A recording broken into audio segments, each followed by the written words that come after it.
Bismillahirrahmanirrahim. Assalamualaikum warahmatullahi wabarakatuh. Pemirsa yang berbahagia, iman kepada Allah merupakan modal utama yang harus dimiliki oleh siapapun dalam menghadapi kehidupan ini. Tidak bisa kita bayangkan orang yang tidak memiliki iman yang kuat kepada Allah Subhanahu wa Ta'ala.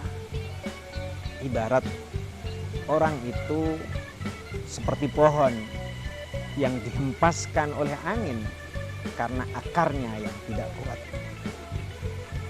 Maka bagaimana iman kepada Allah itu kita jadikan pondasi agar ketika kita menghadapi hiruk pikuknya kehidupan yang tidak menentu ini, kita senantiasa akan selalu ingat kepada Allah dan menjadikan Allah adalah sebagai tempat bergantung.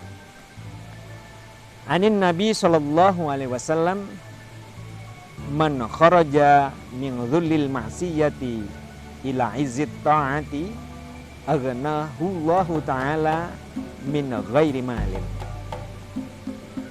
Barang siapa yang keluar dari hinanya kemaksiatan menuju kemuliaan taat kepada Allah, maka Allah akan memberinya kekayaan walaupun kekayaan itu tidak disertai dengan harta benda. Jadi jangan sampai kita ini berpikiran, punya prasangka kalau orang itu dikatakan kaya itu harus selalu memiliki harta benda yang banyak. Tapi mungkin ada hal lain yang barangkali perlu kita ingatkan, bahwa kekayaan itu tidak selalu identik dengan berapa banyak jumlah harta benda yang kita miliki. Faktanya banyak orang yang oleh Allah berikan harta benda yang banyak, tetapi hatinya merasa miskin. Dan bahkan memberi sesuatu kepada orang lain saja dia tidak mampu, padahal kanan kirinya itu penuh dengan harta benda.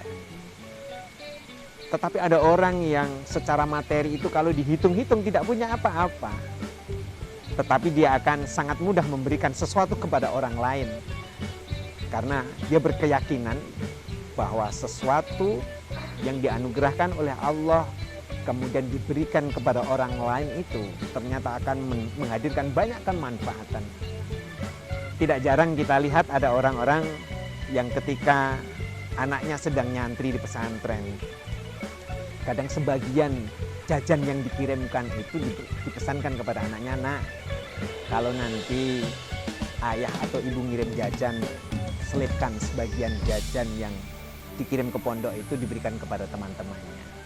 Agar apa? Agar mendatangkan keberkahan. Maka kalau ada orang yang pernah melakukan kemaksiatan, bahwa ternyata kemaksiatan itu bisa menghadirkan kepenatan dalam hati, karena sejatinya tidak ada orang yang kemudian melakukan kemaksiatan itu kalau dia sadar kemudian bangga, itu tidak ada. Tapi yang ada, kenapa ya kemarin saya kok melakukan kemaksiatan? Itu kalau orang sadar, punya hati nurani. Maka barang siapa yang keluar dari hinanya kemaksiatan menuju taat kepada Allah Subhanahu wa Ta'ala, maka Allah akan memberikan kekayaan kepadanya min ghairi malin.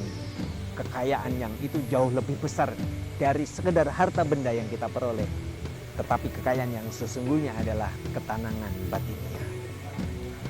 Wa ayyadahu min ghairi jundin. Allah akan memberikan kepadanya kekuatan tanpa disertai bala tentara. Jadi kalau orang itu sudah baik keimanannya, kemudian melahirkan akhlak yang baik, pergi kemanapun dia tidak akan pernah merasa takut atau iba. Kenapa? Karena bersama dengan orang itu Allah mengirimkan bala tentara yang tidak nampak. Apa itu? Kebaikan-kebaikan yang dia lakukan. Dia pergi kemana-mana dia bilang, kami datang ke satu tempat bukan mencari musuh, tapi mencari saudara. Maka dengan seperti itu Allah akan mengirimnya kepadanya tentara yang tanpa kelihatan oleh kasat mata. Wa azzahu min ghairi ashiratin. Allah akan mengalahkan musuh-musuhnya tanpa ada orang lain yang menolongnya. Jadi begitulah hakikat kebaikan yang kita kerjakan itu akan selalu menemani kemanapun kita pergi. Jadi mari kita perbanyak amal soleh dengan cara menolong saudara-saudara kita, memperbanyak amal soleh dengan memberikan sesuatu kepada saudara-saudara kita. Kalau kita pernah melakukan kemaksiatan, mari kemaksiatan itu kita nyahkan, kita tinggalkan. Kita ingat bahwa segala sesuatu yang kita kerjakan itu akan dimintai pertanggungjawaban oleh Allah. Maka ketika kita bisa melakukan itu, Allah akan memberikan kekayaan kepada kita dalam bentuk ketenangan hati. Allah akan menguatkan kita dengan tanpa harus mengirim bala tentara yang nampak dengan kasat mata. Allah akan memberikan kemuliaan kepada kita semuanya tanpa ada orang yang menolong kita. Itulah hakikat iman yang menancap di dalam hati kita, maka akan menggerakkan kepada siapapun yang bertemu dengan kita semuanya. Mudah-mudahan Allah Subhanahu wa Ta'ala memberikan kekuatan kepada kita untuk senantiasa meninggalkan kemaksiatan, kita taat kepada Allah. Mudah-mudahan dengan demikian Allah akan memuliakan kita ke derajat yang semulia-mulianya. Mari kita berdoa, mudah-mudahan datangnya bulan suci Ramadan menginspirasikan kepada kita untuk selalu berbuat kebaikan, sehingga kita berharap mudah-mudahan dosa-dosa kita diampuni oleh Allah Subhanahu wa Ta'ala. Bismillahirrahmanirrahim. Allahumma sholli ala sayyidina Muhammad wa ala ali sayyidina Muhammad walhamdulillahi rabbil alamin. Hamdan yuafi ni'amahu wa yukafi mazidah. Ya Rabbana lakal hamdu kama yanbaghi li jalali wajhikal karim wa sultanik. Allahumma sholli ala sayyidina Muhammad bil qulubi wa dawaiha wa afdalil abdani wa sifaiha wa nuril absari wa diyaiha wa asmaiha wa ala alihi wa sahbihi wa barik wa sallim. Allahumma innaka afuwwun karim tuhibbul afwa fa'fu anna ya karim. Allahumma inna nas'aluka ridhaka wal jannah wa na'udzubika min sakhatika wan nar. Rabbana zalamna anfusana wa illam taghfir lana wa tarhamna lanakunanna minal khasirin. Rabbana atina fid dunya hasanah wa fil akhirati hasanah wa qina adzabannar. Wa sallallahu ala sayyidina Muhammadin nabiyyi wa ala alihi wa sahbihi wa barik wa sallim. Subhana rabbika rabbil izzati amma yasifun wa salamun alal mursalin. Demikian pemirsa, selamat menunaikan ibadah berbuka puasa. Mudah-mudahan puasa kita senantiasa mendapatkan berkah dan ridho dari Allah Subhanahu wa Ta'ala.